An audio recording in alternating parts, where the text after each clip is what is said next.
Hello out there. Tonight we bring you the duel of the Jimmys. Jimmy Kimmel, Jimmy Fallon, and we will see which one is better. They're going to be talking about the ship that got stuck. It severed the Suez Canal. It kept north from south, and it made getting items from overseas practically impossible here for like 9 days. Which of the two of them covered the dock blocker better? We'll see. Tonight I have with me Young Fun, of course, wearing a very stylish hat, and we'll be jumping into these videos shortly. We'll be seeing who delivered on essentially a very funny topic. This is one of the first times we've gone over these two people, these two comedians, covering strictly funny topics. In the past, it's always been lunatic behavior of a president, or it's been absolute madness from COVID coverage. In this case, it's just them talking about a funny incident, being funny as comedians. So it's almost the purest form of what they're doing, and we're going to see who does it better tonight. So without further ado, I'll get Young Fun to start up the video. Great. I think the gloves are off. Let's see who's a real comedian, can talk about real funny stuff. There's no other thing involved, just see who's funny. I think the stake is really high here. So our first contestant here is Jimmy Kimmel. Let's bring up his video. On a cruise through the Suez Canal. You ever done that? Very slow, very, it's almost as if we weren't moving at all. I have to say, after all the fighting and the tooth gnashing over the past few years, it was nice to see the whole world come together to make fun of a boat. It really was. The container ship, known as the Ever Given, was wedged in the Suez Canal for the last 6 days. It was finally freed this morning by a fleet of tugboats, same way they got Trump out of the White House. The Suez Canal, I think we all learned a little bit about it in school. It's one of the main arteries for ships carrying goods around the globe. It was completely blocked by this ship. Basically, capitalism had a heart attack over this last week. The ship that got stuck was loaded with IKEA furniture, which means thousands of men in their 20s now have an excuse for why they don't own a headboard. But the total value of the goods that were unable to get through amounted to something like $10 billion a day. And they say we may see the effects of the logjam in stores. In particular, they say we might have a shortage of coffee and toilet paper, because the good news is without one, you might not need the other. But still, it's crazy that something like this can bring the world of commerce to a halt. I never realized how narrow the Suez Canal is. This is what it looks like from above. So much of our stuff has to squeeze through that little... Can't we loosen that up at a carpool lane or something? I mean, if this was a urethra, they'd have to operate. They would have to... They're still investigating how it happened. The shipping company is blaming a strong gust of wind, which, I don't know. They finished this canal in 1869. In 150 years, this is the first time they had wind? We're also learning more about the... I was 100% sure that when he started talking about toilet paper, he was going to make one of two jokes. One was going to be like, oh, good thing we've still got toilet paper stocked up from COVID. Or the other option was, I was sure he was going to say something about, like, oh, well, we'll have another instance of everyone going to the stores in April about toilet paper. But no, he didn't. He took a better route. Anyway, carry on. Yeah, what a surprise. It can be even funnier. So let's go to our next contestant. This is Jimmy Fallon here, and see if he can be even funnier, like match everyone's expectation here. Let's roll the tape from this one. Didn't expect to be talking about a massive cargo ship got spun around and stuck in the Suez Canal, blocking more than 100 ships. Look at this thing, it's giant. Look at that. If you look closely, the ship has a tiny bumper sticker that says student driver. So, I mean, come on. Traffic is backed up for miles and hundreds of ships are delayed. Do you know how stressful it is to parallel park when there's someone behind you? Imagine blocking a whole hemisphere. And you know what I'm saying? Yeah, it's a tough day for that captain. Right now, he's trending worldwide on Twitter as #DockBlocker. There is... I might have been imagining this. And Jonathan, you tell me if you saw it too, but I noticed their eye contact was different, particularly when they would break eye contact with the camera. And what I noticed was it seems like Jimmy Kimmel would look away from the camera while he was telling the joke, as if he's speaking to the audience telling the joke. but Jimmy Fallon looked away after he'd made the joke and people were laughing. He'd always look at the source of laughter. And to me, it kind of shows what they're looking for, what they're trying to achieve, right?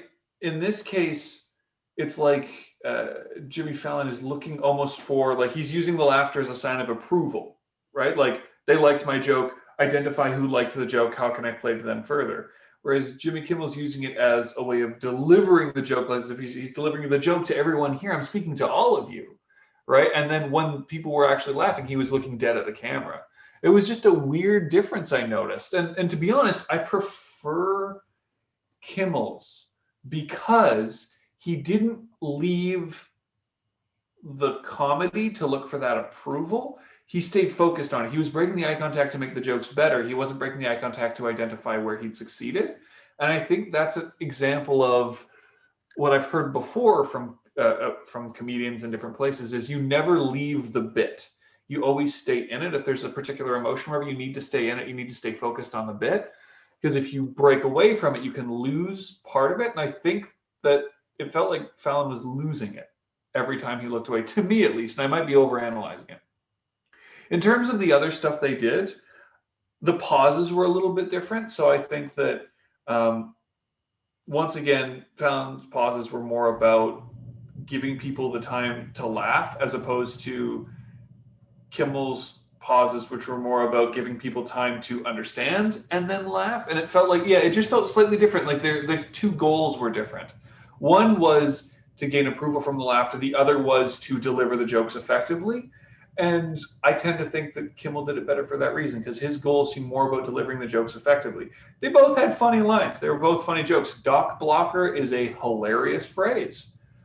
I will probably use that in my everyday life as a joke. And I used it earlier in this recording, the idea of a Doc Blocker. That is funny. The idea of going on a cruise and being stuck and toilet paper, these are all funny things. I think they both did a good job, but I feel like their goals were slightly different. That's what I'm noticing. That is very, very interesting. Thank you for note that detail. What we noticed from past videos of coming on Jimmy Fallon is that he was not as energized, engaged, even funny when there's no audience. When he was at home, he just really feel like a balloon without a gas. He just like the energy is gone. And then when he later come back to the recording during the social isolation, we don't feel the same energy, but today we feel that energy. And that can really much relate to how he get the feedback with his audience there. By looking for their response, he get more energized and go to do the next bit. That is very, very possible. In terms of which one is better, I would say Aaron had a very good point. You need to be confident in your own bit, know how you deliver it, and what's the best way to do it. But what Jimmy Fallon did is, I would say, a good habit of checking in afterwards. Then you can adjust what you will do next in responding to the room. So then when the whole session is finished, you can see the host will always engaged with the audience. But yes, it can be better if Jimmy Fallon can be independent from his audience. We do feel throughout this video, he's very dependent on the audience energy. That part, I agree. So then if we go back to the core of this video here, who is funnier? My personal choice is Jimmy Kimmel here. His joke opening is really smooth. He ties really nicely with his 4-week vacation. And then he just say, yeah, we take a cruise through the Suez Canal. And then people already start laughing. They know where he's going at. And then he makes some really graphic jokes, see how tiny the canal is and compare with the urethra. So if you might be in a pain yourself, and then he compared to, okay, that's a heart attack for the capitalism, and the whole artery is being blocked. And that's a very vivid comparison. Can be I'm a bit biased. I'm a biologist, so I find out those biological jokes quite funny. Jimmy Fallon is quite great, but it's not clicking that well with me. Maybe it's the content or maybe it's the working looking for approval. Not sure yet. I'm looking here. I'm looking for to hear what everyone wants to say in this bit.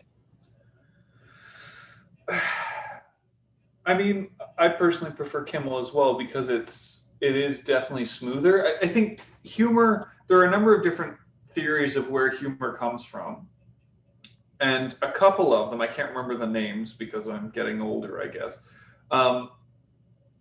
One of the names or one of the theories is based on unexpectedness.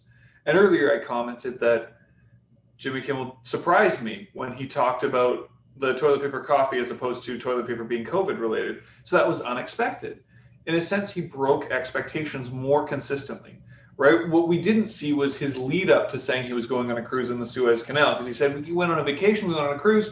I had no idea where he was going. I was expecting him to talk about going on a cruise in the middle of COVID being a bad idea. Instead, he talked about, oh, it's a cruise to the Suez Canal. He broke my expectations. And that's where a lot of humor comes from. There are other elements too about like safety from breaking safety rules, and that's another thing where humor comes in, but that's not what we're discussing today. I think that he broke my expectations more often. He had smoother delivery, so I do think his was better. That's my interpretation. Not that Jimmy Fallon is bad, but I prefer Jimmy Kimmel, I think. It might also just be biased that in general, I do find Jimmy Kimmel to be more entertaining. But well, at this end, ZAPY Speaking have to say it could be a tough call, but I think both Aaron and me decide in this competition that Jimmy Kimmel is winning, easily winner for this regard. And that touched on a very important bit of public speaking. That's about being funny.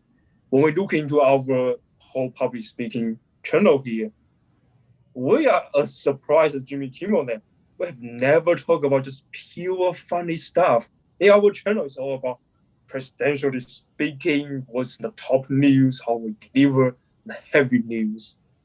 But every once in a while, it's really good, just, lay back, relax, just chill the fact with your friend, being funny, being really engaged in that topic, and just say, oh, this is a funny thing happening. How about that? How about we all have a laugh from that? I would say all we can learn from that as a speaker is really remember this important message we want to go through our speech. But at the same time, a little bit laughter can help people to memorize that happy moment. And then the message will stay with that happy moment.